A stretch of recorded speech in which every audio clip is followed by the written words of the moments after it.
Bonjour à tous et à toutes. Bienvenue sur Maths Authentique. J'espère que vous avez la méga pêche, que vous êtes en forme si vous regardez ce genre de vidéo. Dans cette partie de la vidéo, on va voir une deuxième partie du cours qu'on appelle toujours. Et dans le même univers, on va rester toujours sur l'étude des suites numériques. Nous avons vu qu'une suite, c'est une application qui va d'un certain ensemble à valeur dans un ensemble. Et cet ensemble en question, ce sera toujours R dans cette partie. On ne va pas regarder les suites à valeur complexe. On le verra dans un autre cours. Donc, si vous avez des questions, n'hésitez pas à les poser au-dessus de la vidéo. Et moi, je vous dis, on va commencer ce cours. Alors, c'est parti.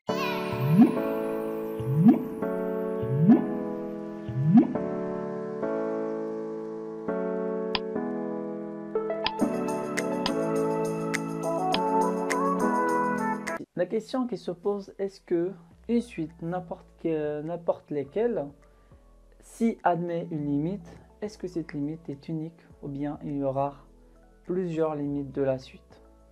Donc, si je peux exprimer ça mathématiquement, c'est xn une suite de nombres réels.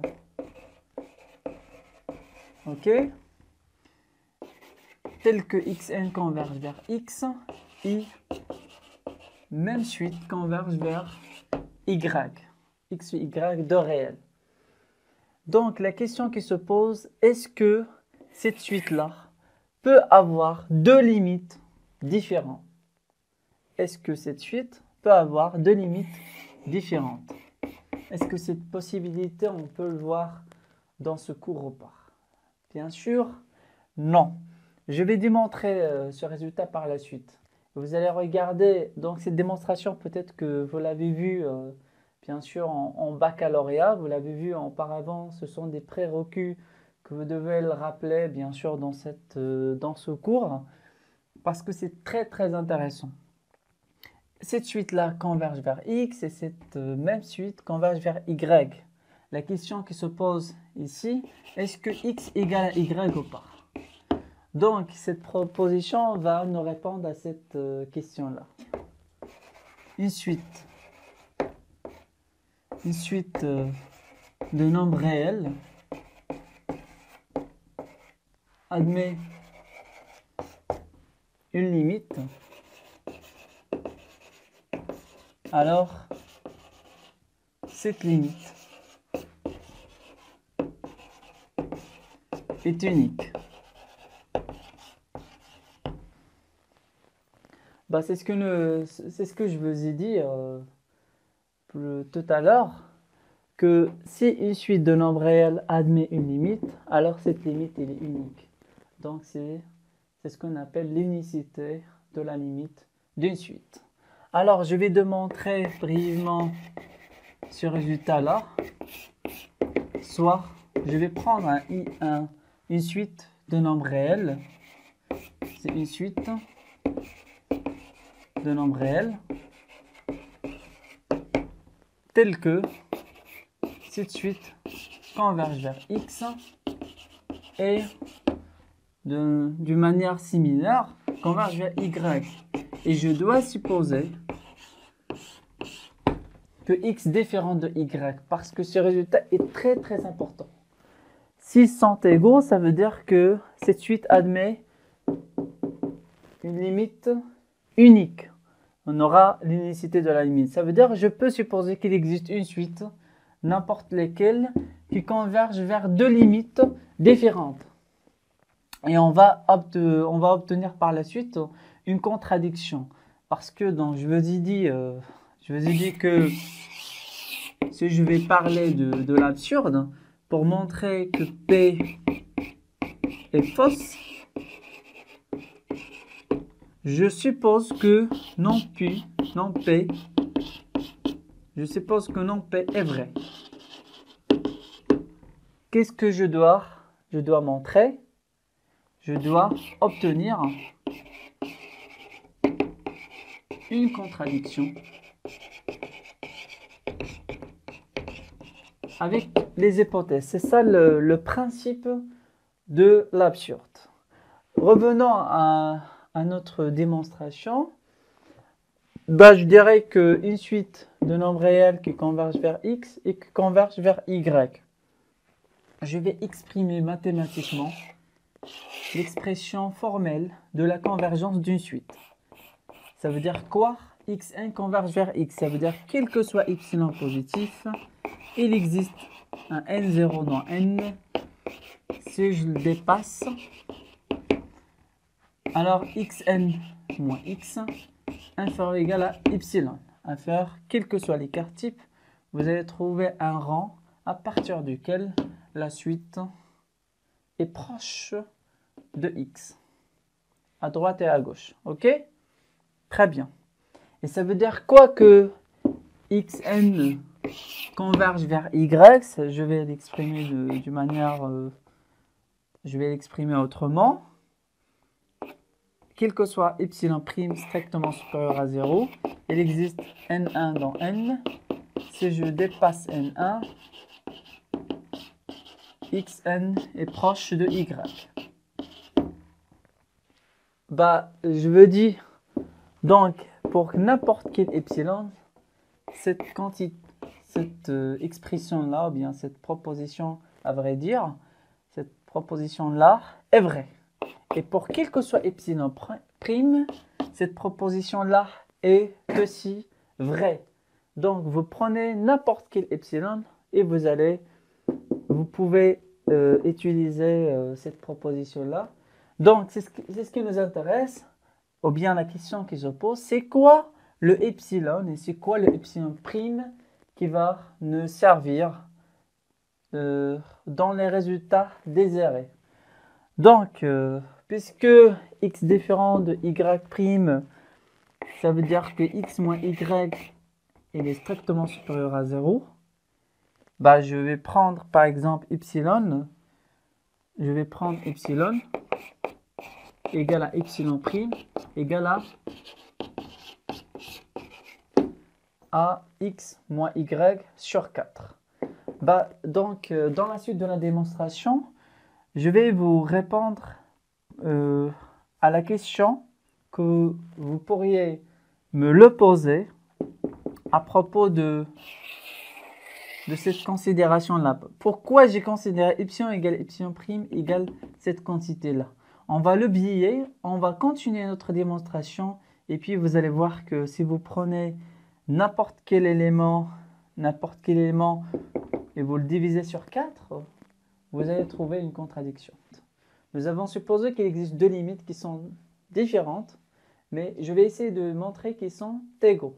Alors, je vais essayer d'encadrer x moins y. Ça, c'est égal à quoi? Je vais retrancher moins x et j'ajoute xn moins y. Ça, je vais utiliser l'inégalité triangulaire. Ça, c'est plus petit à x moins xn plus la valeur absolue de xn moins y. Ça, c'est inférieur à epsilon. Et cette quantité-là, elle est inférieure à epsilon prime. Donc, c'est ce que j'ai obtenu. Donc, quel est le choix de epsilon et epsilon prime pour avoir une contradiction par la suite?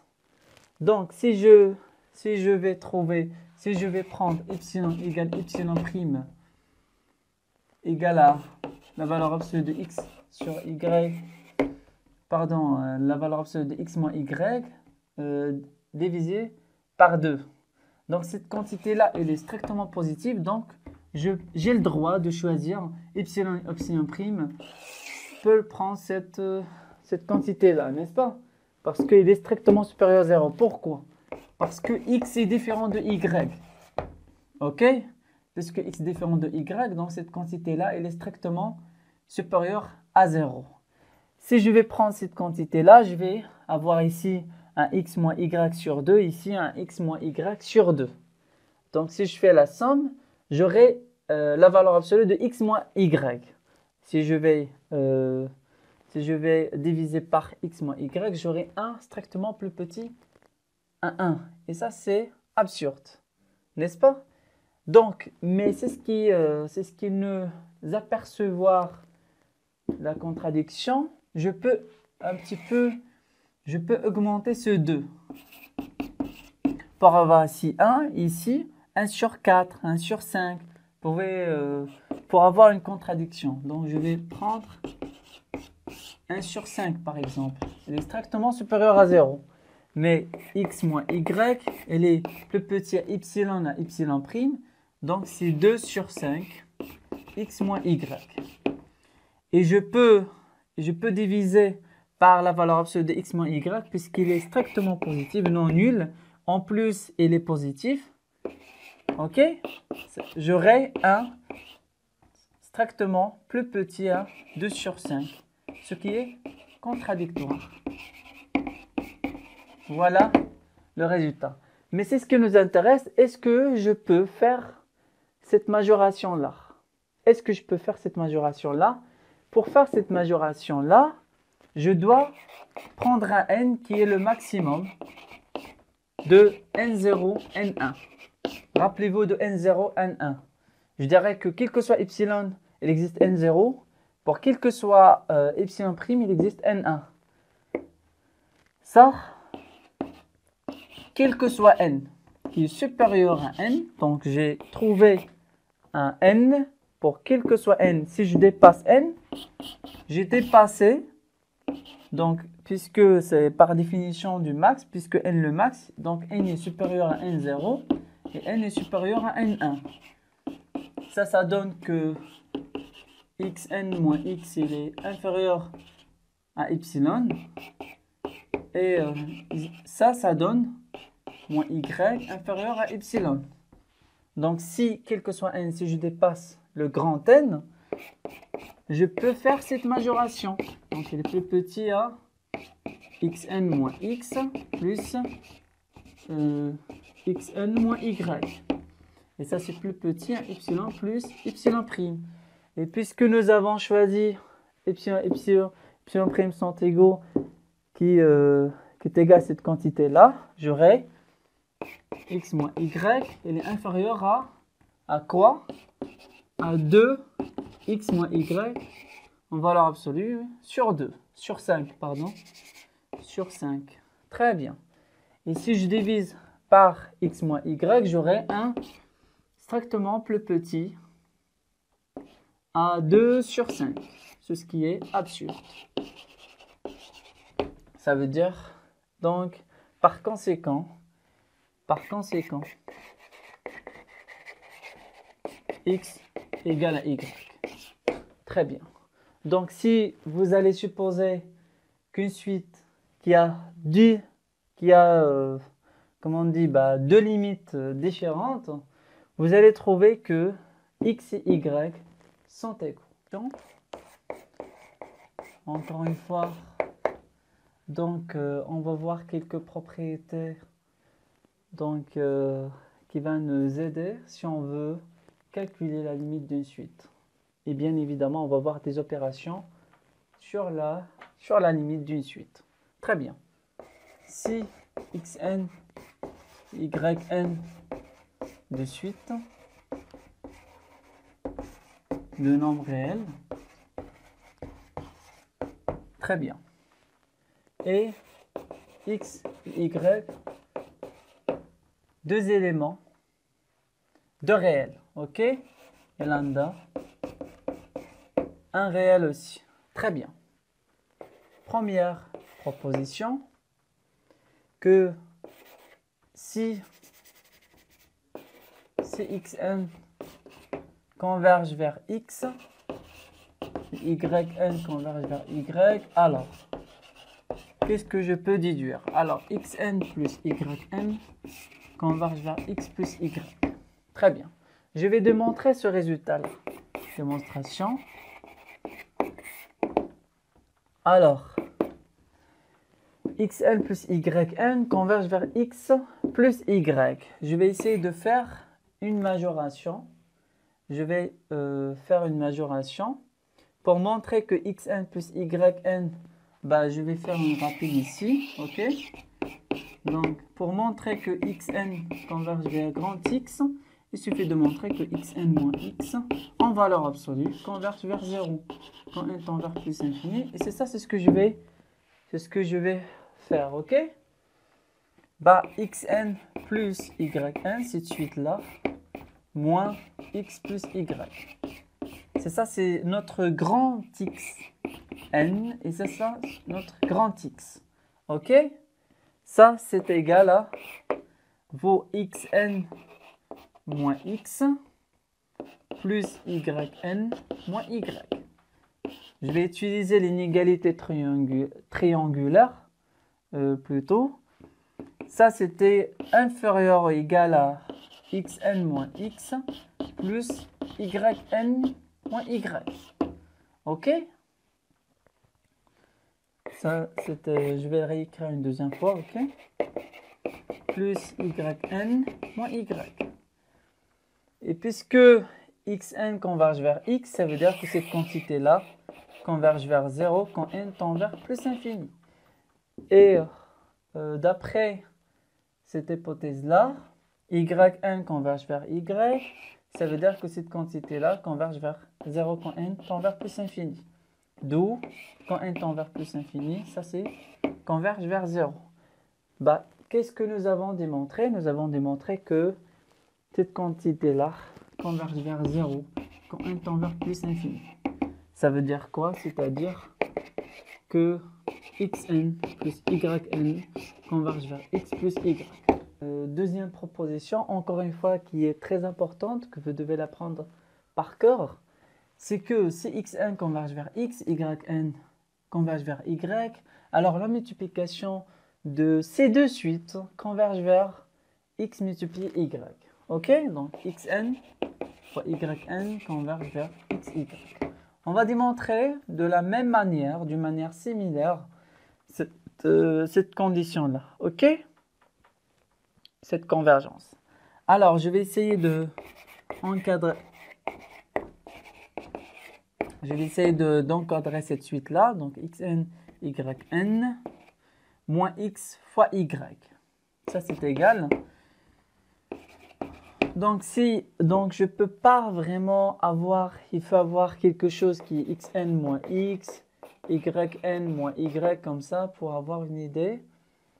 Et ça, c'est envers 0 avec un truc qui est fixé. Donc, ça reste toujours nul quand n tend vers plus infini. Et la même chose pour yn moins y. Et pour avoir un xn moins y, il faut avoir ici, il faut retrancher xn moins y, ok? Pour factoriser par xn, et c'est ce qui va nous rester yn moins y.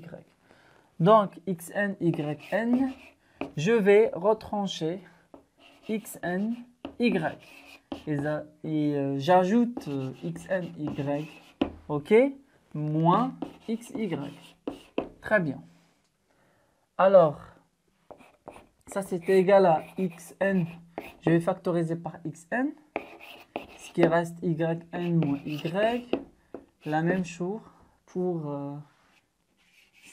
celle-là. Je vais factoriser par y.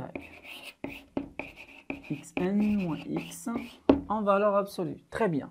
Je vais utiliser l'inégalité triangulaire. Ok? Ça, c'est inférieur à la valeur absolue de xn, valeur absolue de yn moins y, plus la valeur absolue de y, la valeur absolue de xn moins x. Très bien. Pour cette quantité-là, ça ne pose aucun problème, parce qu'il tend vers 0 quand n tend vers plus infini. xn moins x en valeur absolue tend vers 0. C'est ce qui pose le problème, c'est cette quantité-là, et cette quantité-là, elle est fixe, donc ça ne pose aucun problème. En même temps, je vais le régler avec le xn.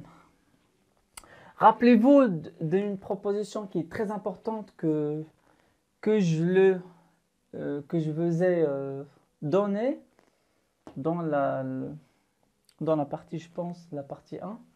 Donc, nous avons dit que toute suite qui converge est bornée. Ça veut dire que cette suite-là, puisque xn et yn, deux suites convergentes, alors elles sont bornées. Donc c'est un résultat qui est très important que je vais l'utiliser pour régler le problème qui a été posé ici. OK? Bah donc, puisque xn est borné, ça veut dire qu'il existe un m strictement supérieur à 0, tel que xn inférieur à n pour quel que soit n. OK? Et la même chose pour yn. Donc yn, il est plus petit à un certain grand m, donc il existe un grand m qui est supérieur à 0, OK? Pour quel que soit n. Ici, cette quantité-là, elle est strictement plus petite à m', donc y aussi, il est plus petit ou égal à grand m'. Donc cette quantité-là, c'est celle-là, OK? Je vais écrire ici. Mon xy, elle est inférieure ou égale à la valeur absolue de xn qui est inférieure ou égale à grand M, donc inférieur ou égal à grand M, yn moins y, OK? Et cette quantité-là, elle est inférieure à n', OK? xn moins x, OK? Puisque cette inégalité est vérifiée pour quel que soit n, si je fais la limite de ça, c'est la valeur absolue de y. Donc la valeur absolue de y, elle est inférieure à m'. Très bien. Et cette quantité-là converge vers 0 quand n tend vers plus l'infini. 0 fois une quantité qui est fixée, donc vaut 0. Et la même chose pour cette quantité-là. Elle est aussi tend vers 0 quand n tend vers plus l'infini fois une constante, m'. Donc cette quantité-là converge vers 0 quand n tend vers plus l'infini. Donc le problème est réglé. Qu'est-ce que nous avons démontré? Nous avons démontré que la suite moins sa limite tend vers 0. Donc, c'est-à-dire, donc xn, yn converge vers xy. Très bien. Bah, une troisième proposition qui est hyper importante, bah, c'est des trucs un peu époustouflants. Et vous savez, le mot, bah, je ne vais pas, donc ça existe dans la littérature. Bah, donc, revenons bien sûr à notre exemple. xn converge vers x différent de 0 pour tout n xn non nul. Alors, qu'est-ce que je peux déduire? Que 1 sur xn converge vers 1 sur x. Bah, je vais essayer d'encadrer le 1 sur xn avec le 1 sur x moins. OK? La diverse des deux. xn moins 1 sur x, c'est égal à xnx, x moins xn en valeur absolue. Très bien. Donc cette quantité-là, ça pose aucun problème, OK? Mais bah, c'est ce qui nous intéresse. C'est l'encadrement. Donc cette quantité-là, différente de 0, donc ça pose aucun problème, OK? Très bien. Donc je vais essayer d'encadrer cette quantité-là, la valeur absolue de xn. Et nous avons une hypothèse que je ne l'ai pas utilisée, c'est la convergence de xn qui converge vers x. Donc ça veut dire quoi? Ça veut dire que quel que soit epsilon positif, il existe un n0 dans n. Si je le dépasse, xn moins x s'approche de plus en plus de l'écart epsilon. Très bien. Et rappelez-vous de la troisième inégalité triangulaire qui dit la chose suivante, que la valeur absolue de xn moins la valeur absolue de x, elle est inférieure ou égale à la valeur absolue de xn moins x, qui est inférieure ou égale à la, qui est plus petit à l'écart epsilon. Ça veut dire quoi? Ça veut dire que xn moins x, elle est comprise entre moins epsilon et epsilon. Ça veut dire quoi? Ça veut dire que la valeur absolue de xn, il est compris entre moins epsilon plus la valeur absolue de x et strictement plus petit à epsilon plus la valeur absolue de x. Alors, pour avoir une majoration ici, Moi, je veux, pour avoir le 1 sur xn qui est plus petit ici, pour avoir un inférieur à égal, donc je dois utiliser cette majoration. Et cette majoration contient, ou bien possède, à vrai dire, la valeur absolue de x. Ok? Ça, c'est sympa, qui va nous aider dans ce qui va suivre. Pour avoir ici quelque chose qui dépend de la valeur absolue de x, je peux choisir, par exemple, je peux prendre epsilon, la valeur absolue de x sur 2. Parce que moins la valeur absolue de x sur 2 plus la valeur absolue de x sur 2 vont exactement la valeur absolue de x sur 2. Et ça va nous servir, ok? Très bien, mais le choix de epsilon, ça doit être positif, ok? Strictement positif. Puisque x non nul, ici, vous voyez que x non nul, en même temps sur 2 reste non nul. Donc c'est une quantité qui est strictement positive. Ok, donc j'ai le droit de prendre epsilon qui prend telle chose, ok? Ou telle chose. Très bien. Donc qu'est-ce que j'ai montré? J'ai montré qu'il existe un n0 à partir duquel, donc, où est la quantité? Il est là, ok? Donc, la valeur absolue de xn, il est strictement supérieure à la valeur absolue de x sur 2. Parce que moins la valeur absolue de x sur 2 plus la valeur absolue de x, c'est exactement la valeur absolue de x sur 2, n'est-ce pas? Ça entraîne que 1 sur la valeur absolue de x, de xn. Pourquoi j'ai le droit de mettre la valeur absolue de xn en dénominateur? Parce que la suite non nulle. Ok? Très bien. Il est inférieur strictement à 2 sur la valeur absolue de x.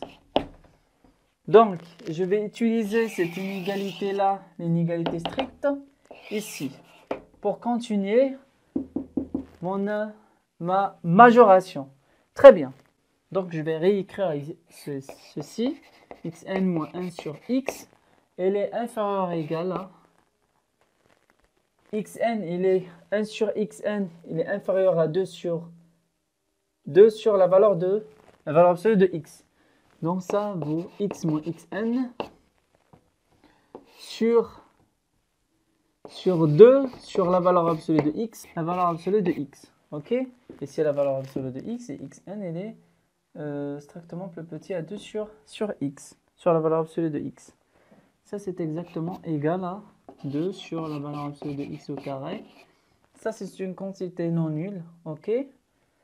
Positif, x moins xn.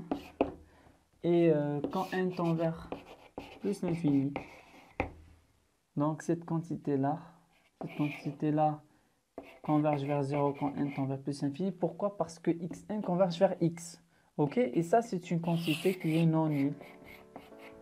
Et fixée aussi. Donc, ça tend vers 0. Donc, nous avons montré que 1 sur xn converge vers 1 sur x.